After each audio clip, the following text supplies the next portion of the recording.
Residents in the Yasmin complex tell us they were shocked to see that a fire this large had happened in their complex, somewhere near their home. You can see there are residents gathering just to view the disaster that this fire has left behind. Now, fire crews tell us that they are still working to figure out what exactly led to this fire in the first place.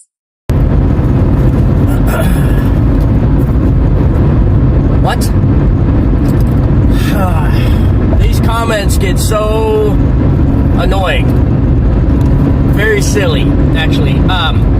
You've watched too many movies, basically. That's what it comes down to. And I'm sorry if I'm coming across a little harsh or whatever. I don't mean to be, but I hear this all the time. People see something burn down, they instantly think of, TV shows, movies, things like that. They think that somebody sets their house on fire that they own, and the insurance is just going to give them a fat check, and now they can go to the Bahamas or whatever and live happily ever after the end. That's not it. That's not how it works.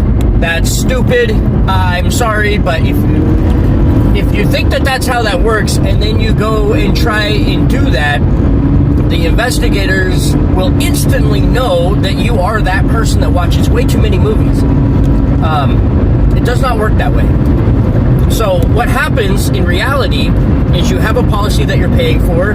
That money in the policy is designed for that property, not for any other purposes. You can't just get, and they don't even they don't give you all the money.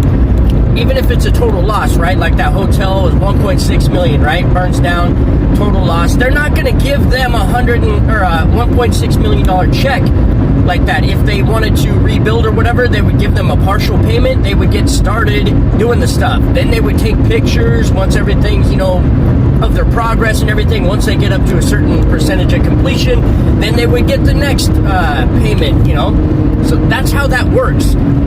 They don't just give all the money at one time. And if you did, even if you got a partial payment, let's say you got this happens quite often. Let's say you got a $200,000 claim. They give you 50% of it up front so you can get everything started and going and everything's great. If you take that $100,000 because you think you made it or whatever, you think, you again, watch too many movies. If you take that $100,000 and take off, you've just committed insurance fraud and you are going to prison, or at least getting like a lot of paper, a lot of probation, something, federal probation probably.